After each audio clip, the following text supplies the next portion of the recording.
We are live. Good evening, and welcome to the City of Rochester and the Rochester Educational Opportunity Center virtual session on civil service and Rochester Educational Opportunity Center, opening the door to career opportunity. This evening's panelists will be myself, Tessie Demps, Director of Human Resource Management, Chevée Lewis, who I'm proud to say came to us through our Urban Fellows program, and we hired in 2019 our newest member in Human Resource Management, staffing consultant. Debbie Calarami, Senior Human Resource Consultant, and Debbie manages our Civil Service and Exam Administration Unit. Tom Miller, Manager of Staffing and Recruitment. Dr. Rose Nichols, Deputy Director, and Dr. Nichols will serve as our moderator for this evening's panel discussion. And from the Rochester Educational Opportunity Center, we have Keith Kaprinsky, Career Service Administrator. Keith currently leads the Career Services, Marketing, and SNAP departments at REOC to support individual and community development, empowerment, and opportunities. Thank you to our panelists for participating this evening. A few things that I would like to cover before we start the session for those of you who are attending. Submit your questions in writing at the bottom of the Zoom windows. Questions will be addressed at the end of the session. Similar questions will be combined. You can visit us at www.cityofrochester.gov. There you will find a link recording of this event on YouTube. You may download tonight's slides, as well as program content and additional information. At this time, I will turn it over to Chevée Lewis, who will begin the session talking about the many ways that you can serve at the City of Rochester. Hi, everyone. So within the City of Rochester, currently about 59% of our workforce consists of civilian personnel, and these titles range from our office clerks, customer service reps, our rec leaders, all the way to our department heads, deputy directors, and our commissioners. The remaining 41% of the workforce is our uniformed public safety members. So think firefighters, law enforcement, our 911 dispatchers, our telecommunicators, and so forth. We currently have 698 uniform members in the Rochester Police Department. 480 are in our fire department, and 195 are in our emergency communications department. And that department also houses the 911 emergency and 311 non-emergency call centers. Next slide, please. Okay, so if you've been to one of the many buildings that the city owns, it's over 150, I believe. You'll probably have already seen the individuals that we need to maintain those locations, including our security guards and our building maintenance workers. On your way to one of these buildings, you've probably also seen structures like the Ford Street Bridge or even driven across the city inner loop, both of which are projects constructed and or restored by city civil engineers, our architects, and even our urban planners. The city also uniquely owns and runs both the Mount Hope and I believe the Riverside cemeteries, which requires a grounds maintenance crew, equipment operators, grounds managers, service reps, and more in order to run. The cemeteries operate under our Department of Environmental Services, which also offers careers in forestry, construction, skilled trades like HVAC, electrical, carpentry. The city also owns a fleet of vehicles that are maintained by our mechanics, which we often are in need for. So definitely check out our website for any of those opportunities as well. Thank you. One of our largest departments of seasonal and part-time employment within the city is the Department of Recreation and Human Services, which is why we have both youth services and recreation up here. We also partially fund and fully staff the downtown central library and all of its branches.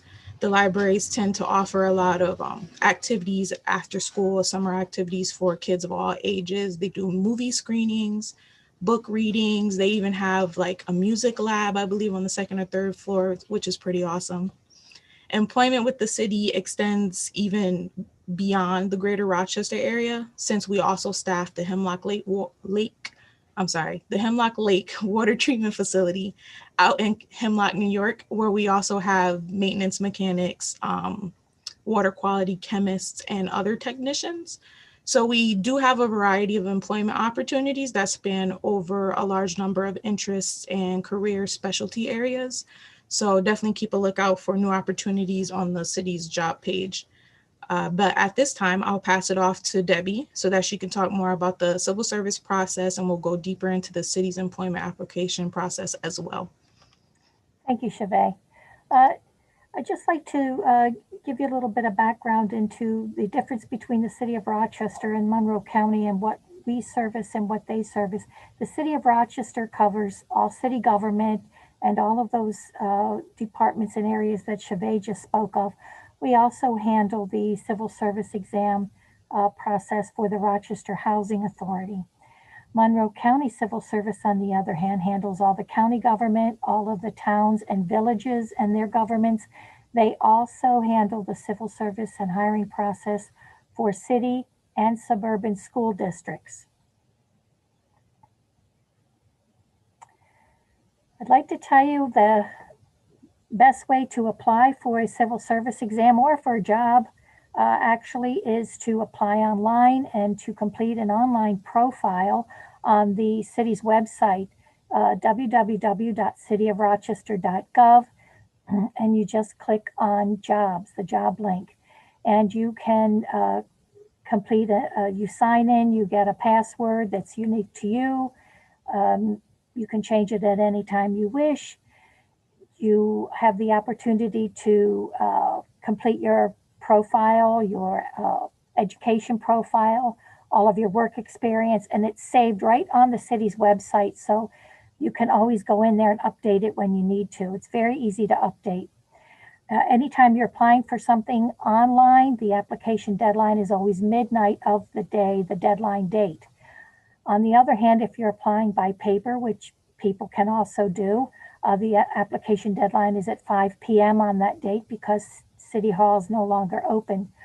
You do have to mail or bring your application to City Hall, and you, like I said, you must submit it by 5 o'clock. However, currently due to COVID, we are open until 3 o'clock. So right now the deadline is 3 p.m. When you are completing an employment application or an exam application, it is very important that you meet all of the education and experience requirements that are listed in the minimum qualifications section. If you do not meet these, we will let you know that you do not meet the minimum qualifications. So it's very important that you do that. You need to be very specific about the dates that you have worked someplace, the to and from dates actually. For instance, if you worked someplace from January 1st, 2010 until January 31st of 2020, you need to be specific with those dates. And it's very important that you be truthful with these, with your dates. We do prorate your time that you worked someplace, so it's very important that you be truthful with that. Next slide, please. Okay, we have a quick poll here, a true or false question. There is one civil service test for everything. What does everybody think?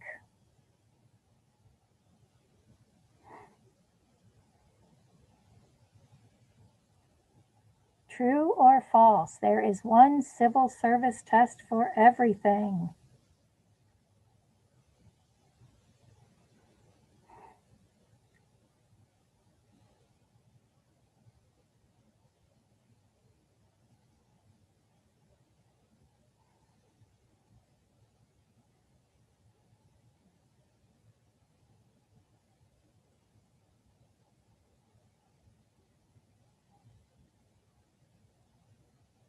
For those of you that said false, you are correct.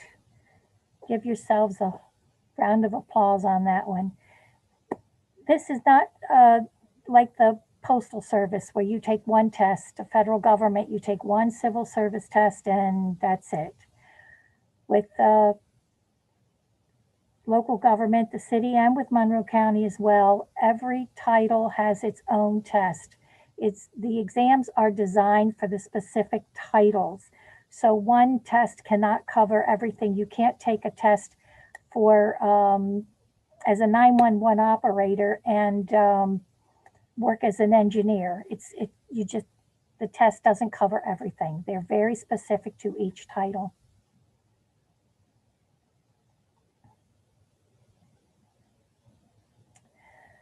So for pre-hire requirements on job qualifications, you need to list your education, your experience, any licenses, certifications.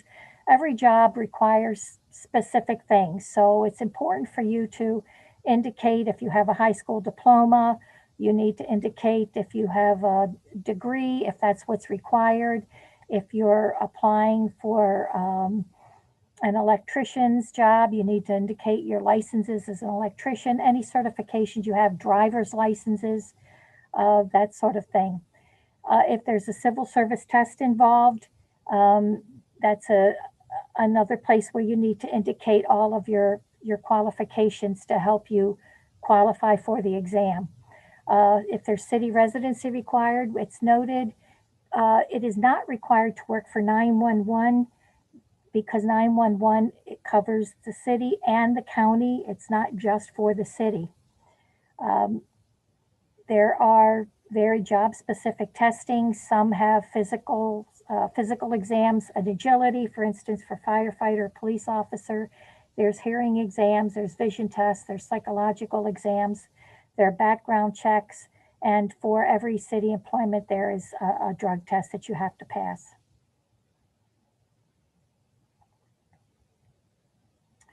When you do apply for a civil service exam, there is a $15 application fee, unless you're applying for a firefighter or police officer, and that's $25 for the application fee.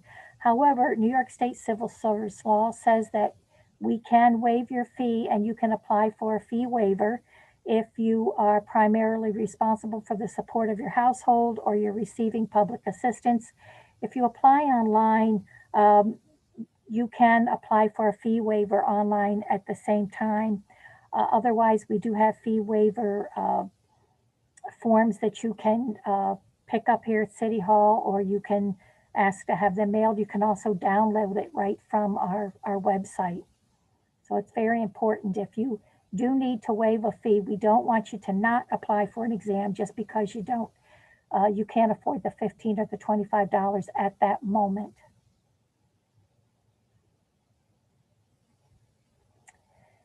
If you are a military veteran, you may be eligible to receive additional credits or extra points on a civil service test.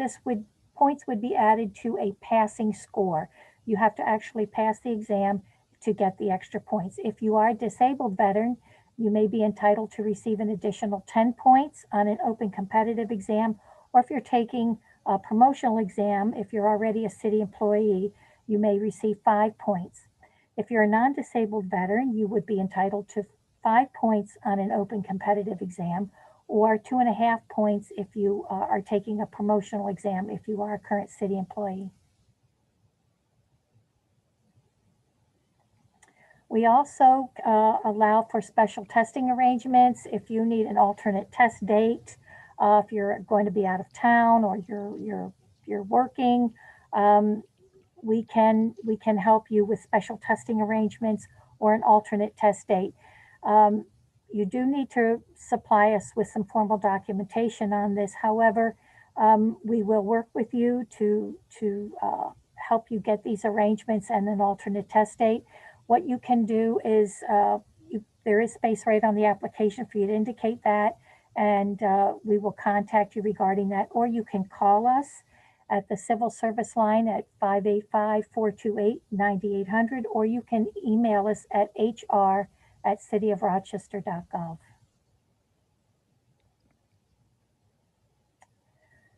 When you take a civil service test, the best thing for you to do is to practice. You can pick up study guides at most public libraries to familiarize you with the type of questions when you're taking an exam. You can go to the downtown public library has the biggest, the largest amount of study guides, and that would be at the Bausch and Lomb on the 4th floor in the government section. The best thing for you to do is to take a copy of the civil service announcement with you and to show it to the librarian, and they can help you find which study guides would work best for you. There are also practice tests in these study guides so that you can kind of look through them and give you an idea of what to expect.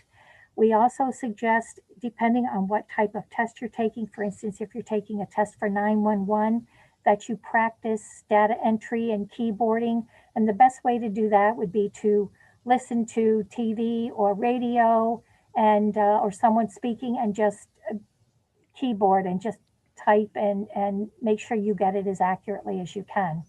The more tests you take and the more practice you have, the better you will do on civil service exams.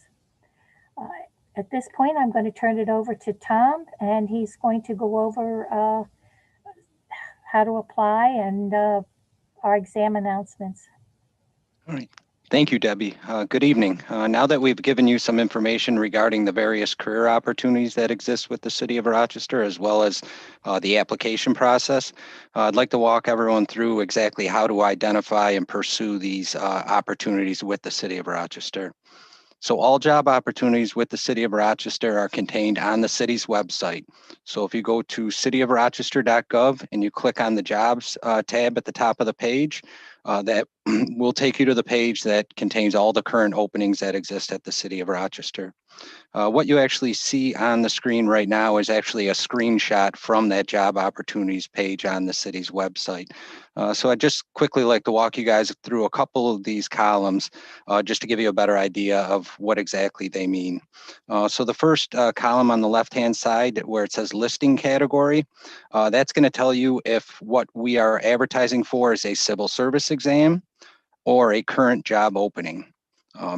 So that's definitely a column you're going to want to pay attention to as to whether you're pursuing an opportunity that might come about later after you take a civil service exam, or whether it's an immediate opening that the city is looking to fill right away.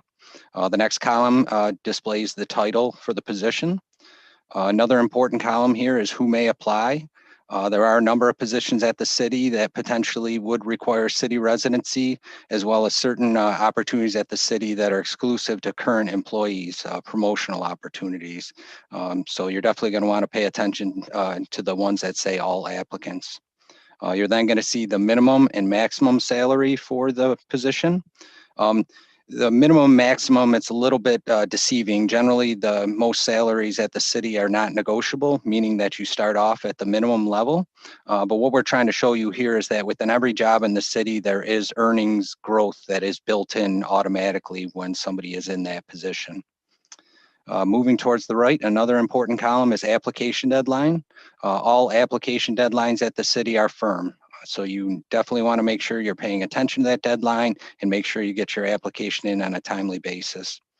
And then last but not least, probably the most important I guess, column on this page is the one that says details. So if you were to click on details next to any of these current job opportunities, it will tell you everything and anything you ever wanted to know about that position, and most importantly, what the minimum qualifications are for that position. Civil service exams, as Debbie alluded to, do have an exam fee associated with them. That exam fee is not refundable, meaning if you do not meet the minimum qualifications, the city does not refund that exam fee. So I'm strongly encouraging you to pay attention to the minimum qualifications for these positions before you apply. And then also when you are completing the application, you make sure that your application speaks directly to those qualifications. Okay, we got another poll question here, true or false? I am on a civil service list, so I'm guaranteed a job. So I took a civil service list exam, I passed, I'm on the list. So that means I'm guaranteed a job. Is this true or false?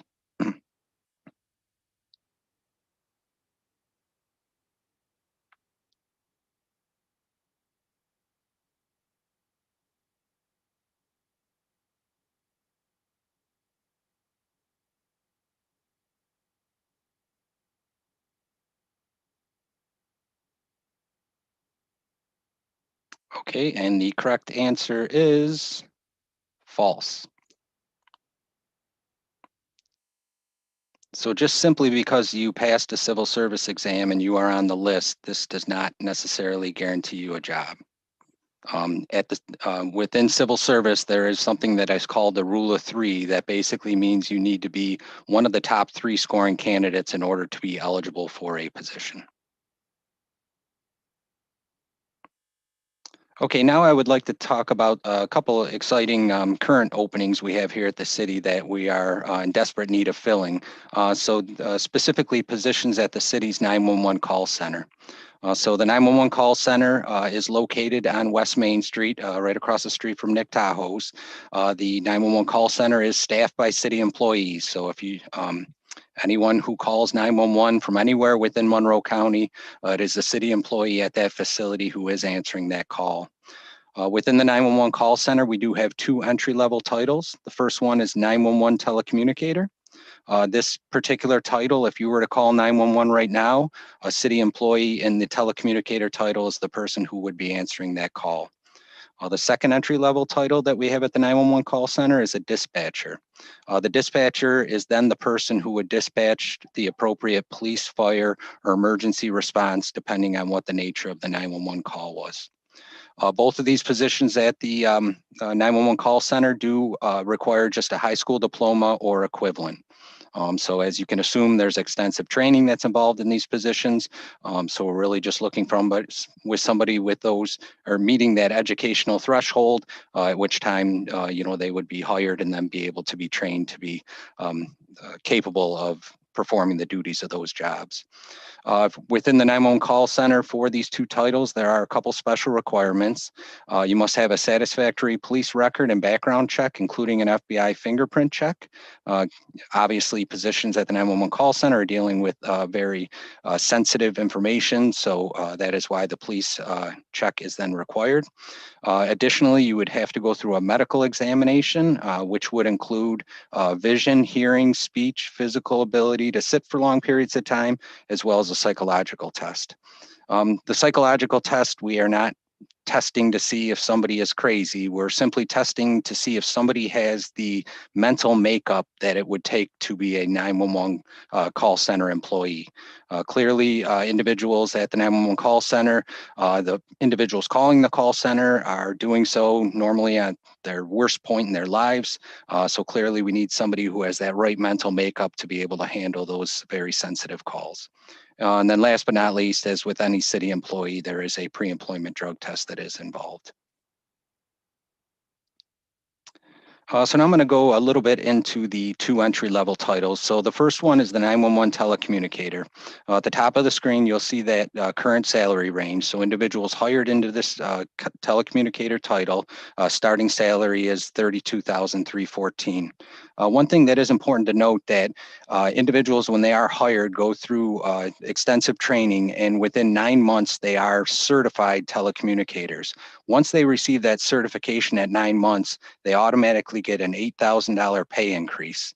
So within 8 months, you would be up to just slightly over $40,000. When you sign up for the exam for this title, there are a couple different components of that exam. The first one is a job requirement questionnaire.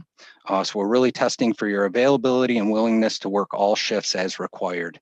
Obviously, the 911 call center is a 24/7 operation, so we really do need individuals that would be willing and available to work any of those shifts that we have at the call center. The next part of the exam is a computer-based job simulation. Normal civil service exams are multiple choice exams. The exams at the 911 call center are actually unique in that these are locally developed exams in which you would receive simulated 911 phone calls, and you are then scored on how accurately you can relay the information you heard from the phone call into the 911 computer database. The last section of the exam is testing for your ability to remember accurately information that is given to you orally. So the next title that I spoke about at the 911 call center is the dispatcher title. At the top is the salary range. Similar to the telecommunicator title, when you are hired into this title, you are hired at $36,434. Within roughly 9 months, you receive the training to be certified as a dispatcher. Once you receive that certification for this title, you actually get a $9,000 pay increase. So your salary would, within 9 months, go up to $45,000.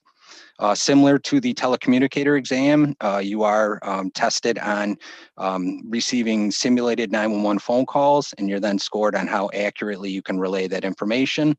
Additionally, there is some additional computer-based simulations that are that comprise that exam. So another, I guess, urgent need that the city has right now that I'd like to talk about briefly is for security guards. So currently the city has 49 security guard positions that are responsible for securing all 149 of the city facilities. In order to qualify for a security guard, you do need a high school diploma or equivalent, as well as current possession of a New York State security guard certification at time of application.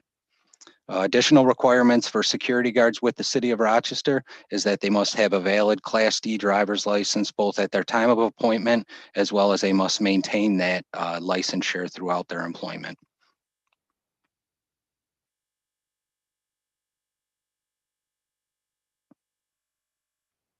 Okay, and finally, I'd like to go over just some of the typical work activities associated with our security guards. So security guards here at the city are responsible for patrolling an assigned area, whether that be here at City Hall, whether that be at the Port of Rochester, any of the recreation centers throughout the city.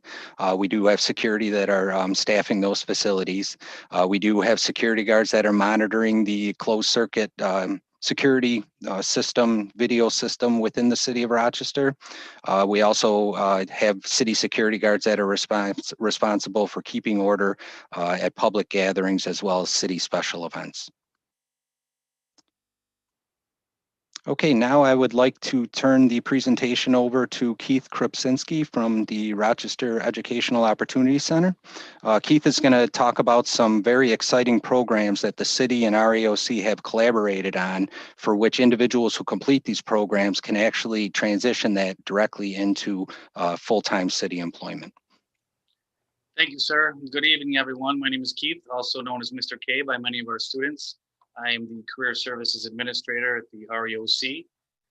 And the REOC, we've been around for over 50 years. We're in our 51st or 52nd year now, providing tuition-free education to community members. We are funded by Suny and UCOD, and we actually partner with Suny Brockport. Our mission is to provide life-changing opportunities for those in need. You're gonna hear this a few times throughout the presentation. Our programs, our educational programs, which there's more than 20, are tuition free. So when you take a program at REOC, you leave without the college debt. Some of the examples of our programs are as follows. You'll see that the programs are broken up into 5 main categories.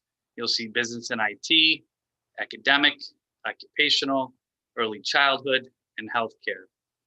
You'll also notice that some programs are highlighted in red.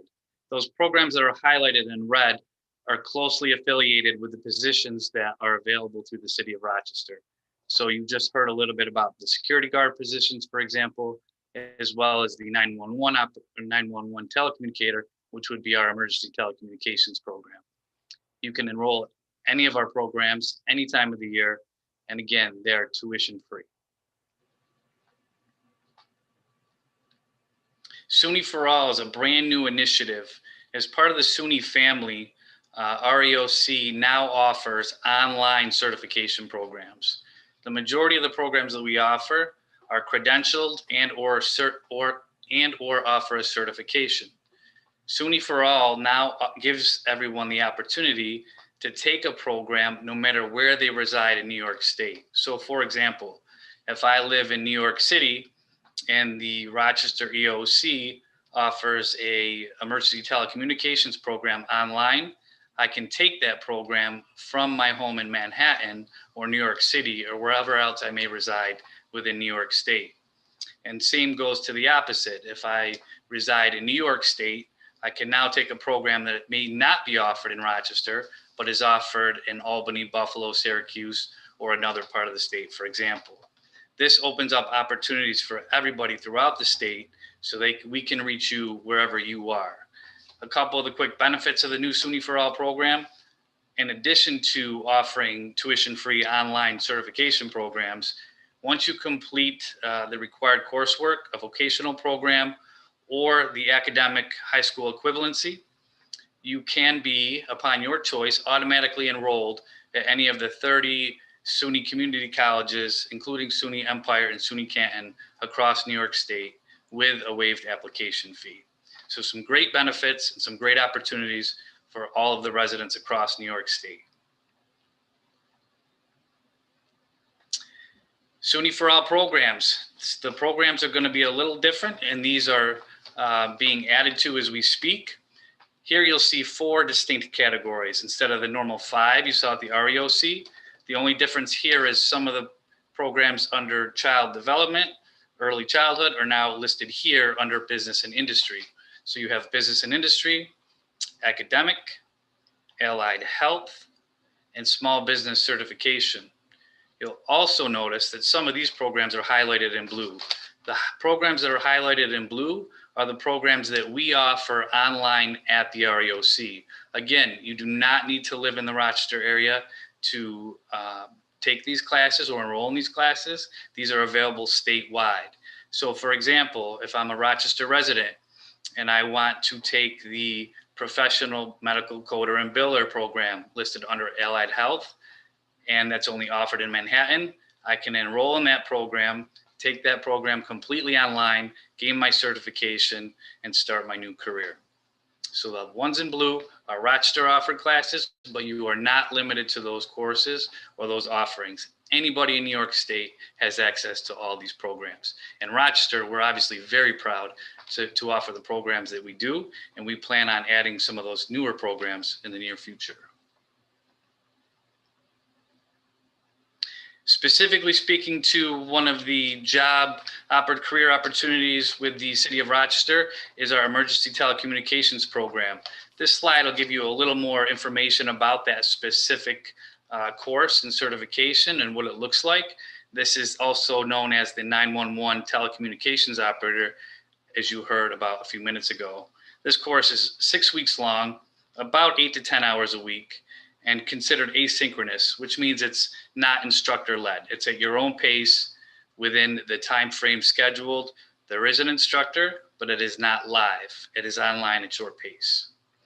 And as you heard earlier too, a little brief description about what a 911 or an emergency telecommunications operator may do.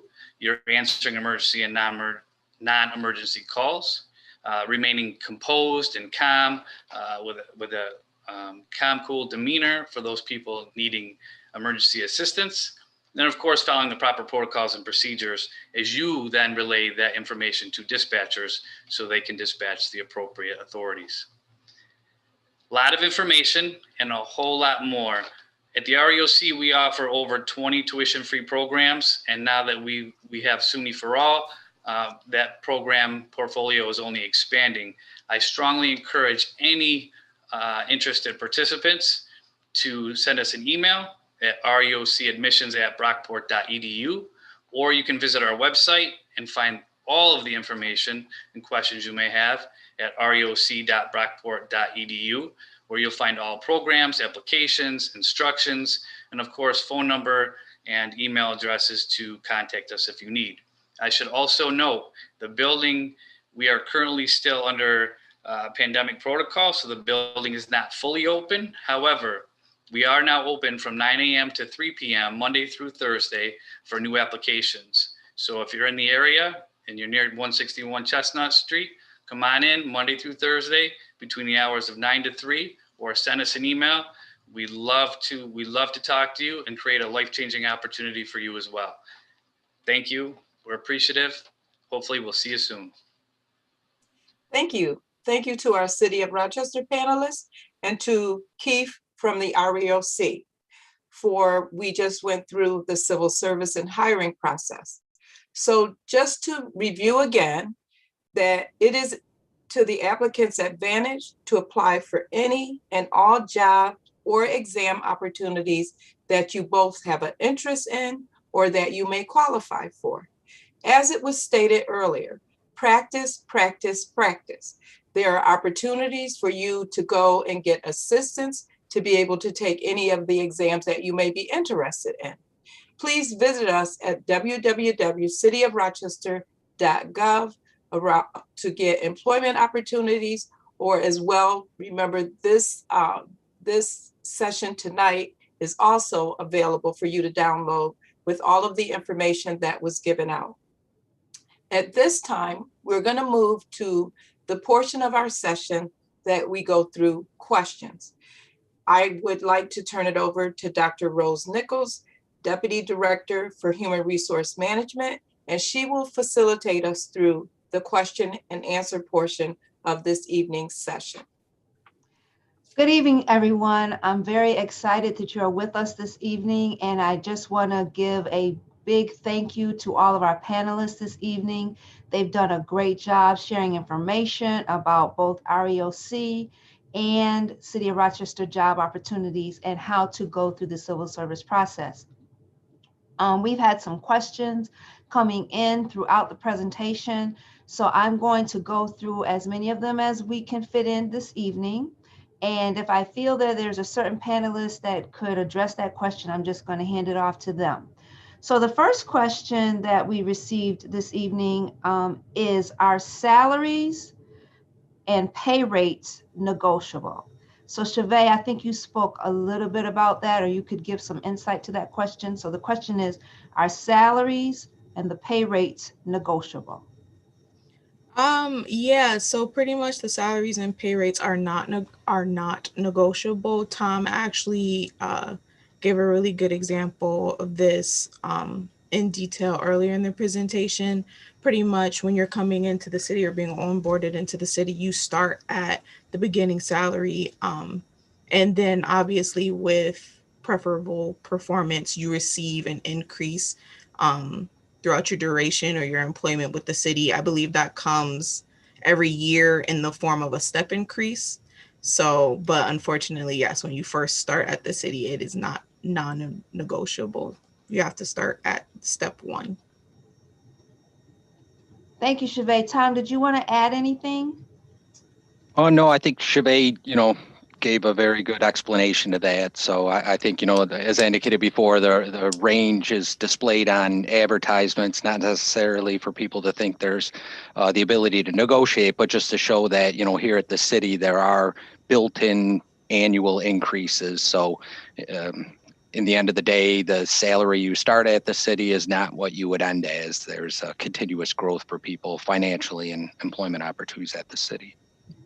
Great, that's good information. Thank you both. Oh, I'm sorry. I also want to add, we do not have control over this. This is, established during our budget process. And then there's also union contracts that come into play. So in case anyone was wondering why we do not negotiate salaries, that is why.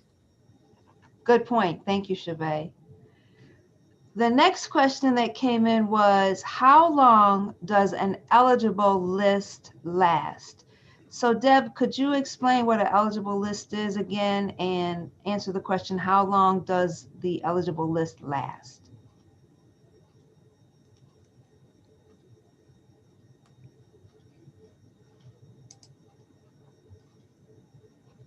I apologize, I was muted. An eligible list is a list of all of the names of everyone that passed a civil service exam. You are guaranteed at least 1 year of eligibility on that exam per civil service law. An eligible list must last at least 1 year. It can last up to 4 years.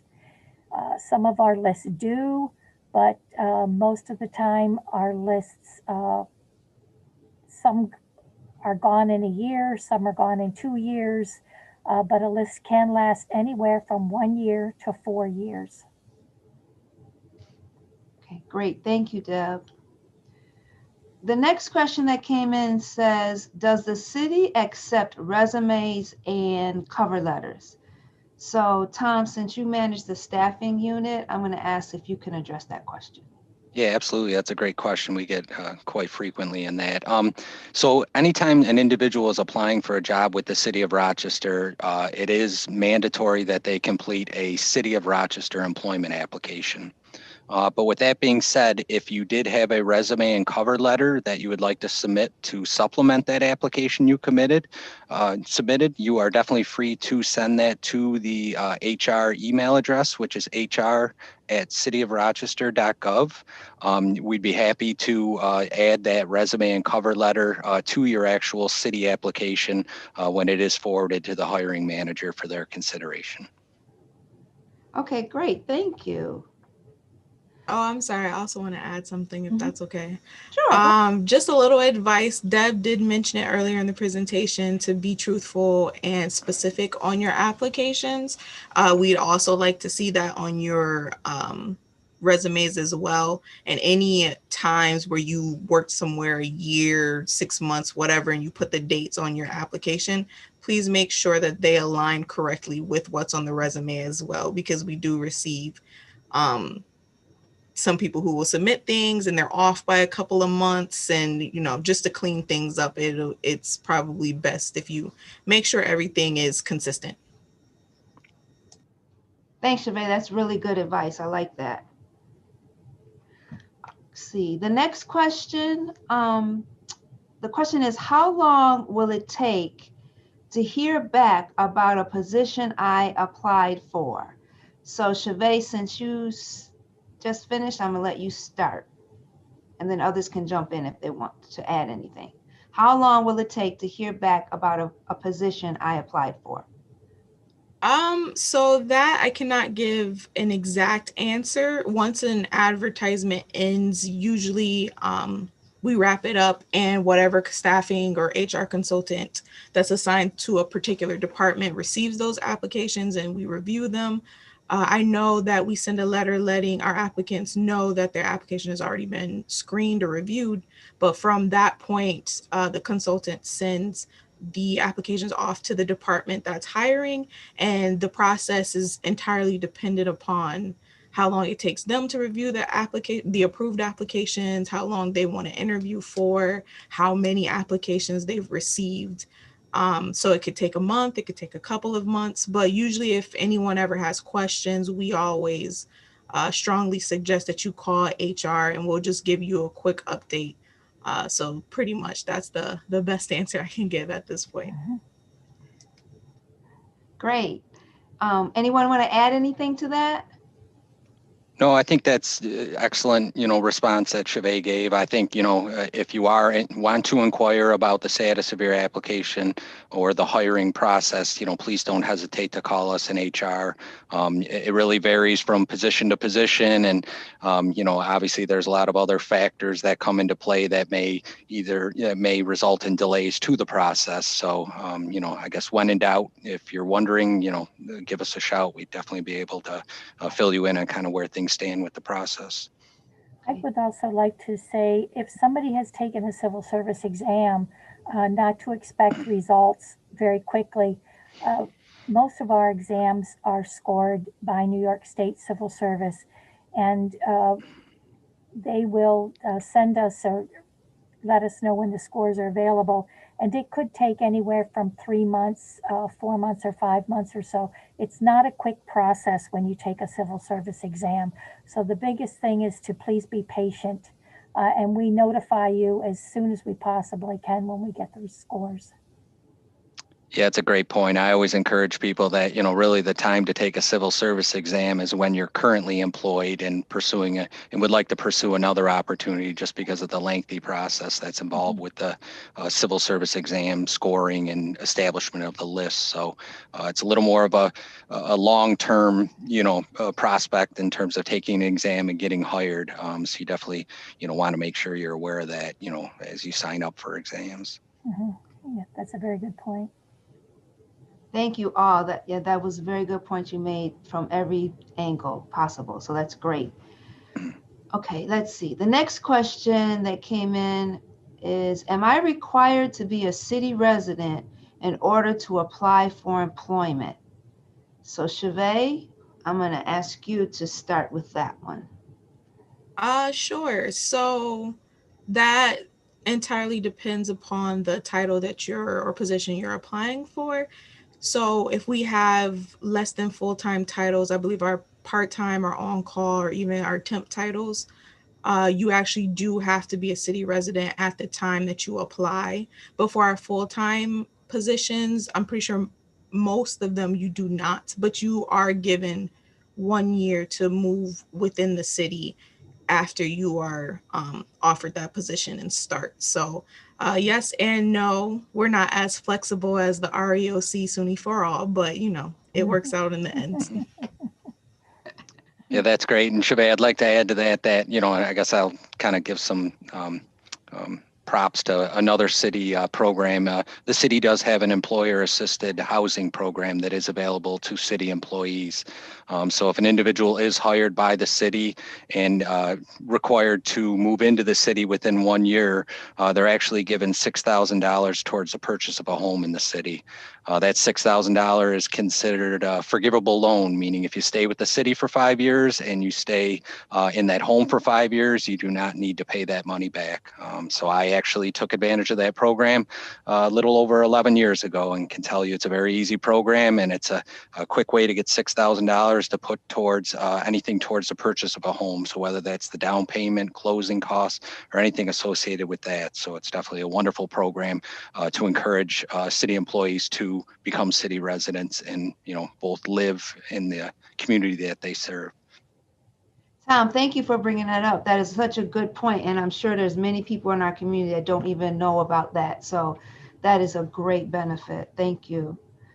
I don't want to forget about Keith, and neither does the audience, because they have a question regarding REOC. So Keith, the question that came in is, how much is tuition at REOC, and what will it cost me for books and supplies? Here's the great part. It's better than 6,000. It's zero. Tuition, you come to REOC, you get certified in a program, or you get credentialed in a program, you walk out the door ready to start your new career with no student loan debt. Zero. The most a student could ever be charged potentially would be $25 for books and supplies. And we also have programs to help you take care of that as well. So uniforms, books, supplies, tuition, we're here to help you get where you want to be. And that includes zero debt when you leave. Zero. That's awesome. Great question. Thank you. You're welcome. Another one came in that I think, Keith, is for you. It says, how is REOC aligned with SUNY for all? Are the requirements for admission the same? Another great question. SUNY for all, the Rochester EOC is a part of SUNY, just like SUNY Brockport, SUNY Oswego, or the other EOCs across the state. We are an integrated entity. The admission requirements for SUNY for all are exactly the same as those for the REOC. A New York State residency, there is an income requirement, and some other fine detailed things. Very simple process. Requirements are same across the board. Great question.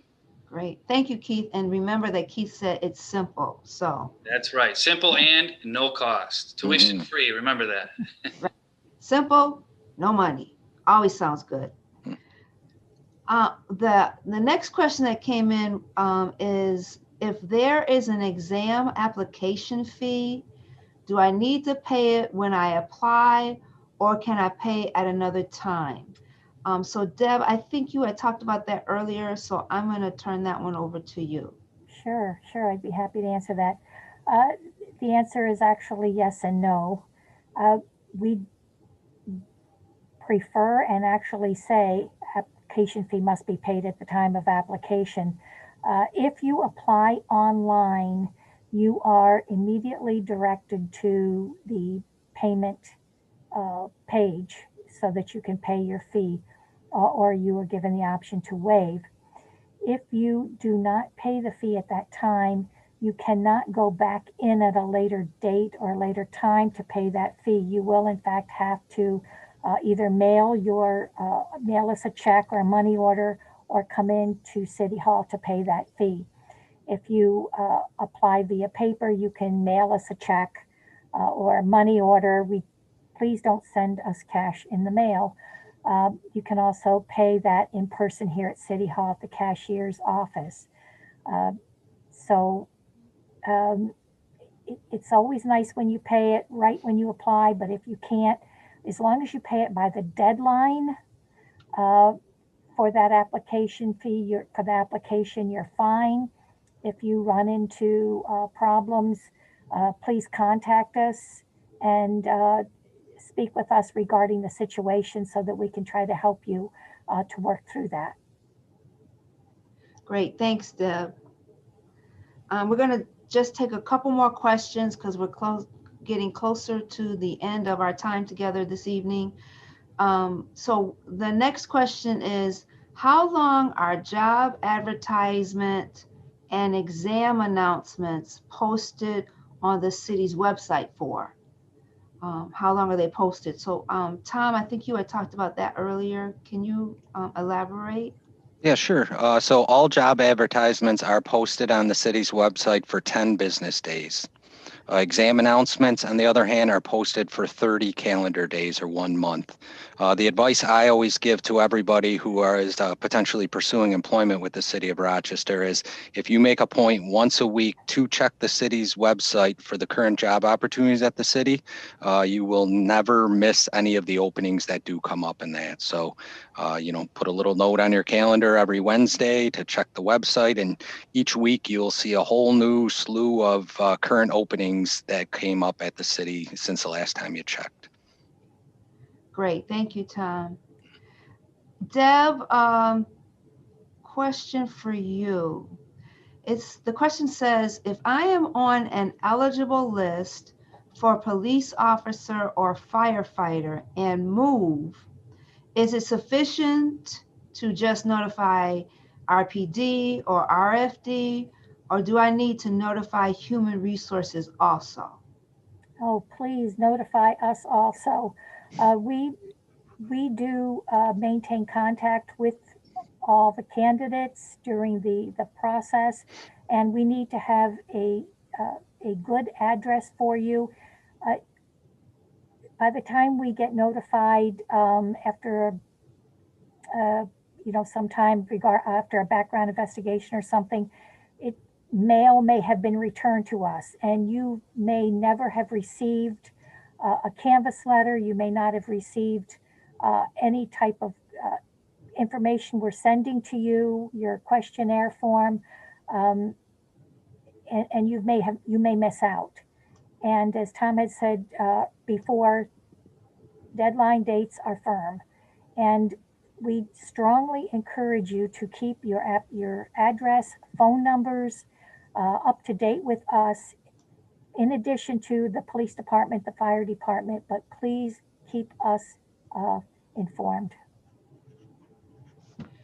So I think the word I kept hearing Deb say was keep us informed, keep us informed. So I think it's getting close to our ending time. I'm going to stop here as far as the question and answers. Again, if you have any questions, you can contact us at the Department of Human Resource Management, or you can send us an email to hr@cityofrochester.gov. We've been more than happy to address any questions or concerns that you have. Thank you so much for all the great questions you all submitted. And now I'm going to turn it back over to Director Tassie Demps to close us out. Thank you. Thank you to our panelists, from the City of Rochester Human Resource Management, as well as our panelists from the REOC. And thank you to the community for visiting us and listening to this virtual session tonight, opening the door to career opportunities. On behalf of Mayor Lovely A. Warren and myself, Tessie Demps, Director of Human Resource Management, I want to again thank you for attending. Please share that the video will be available by visiting www.cityofrochester.gov and going on the link, the video link, YouTube link. You can also download this evening's slides, as well as program contacts and additional information. Thank you again for attending.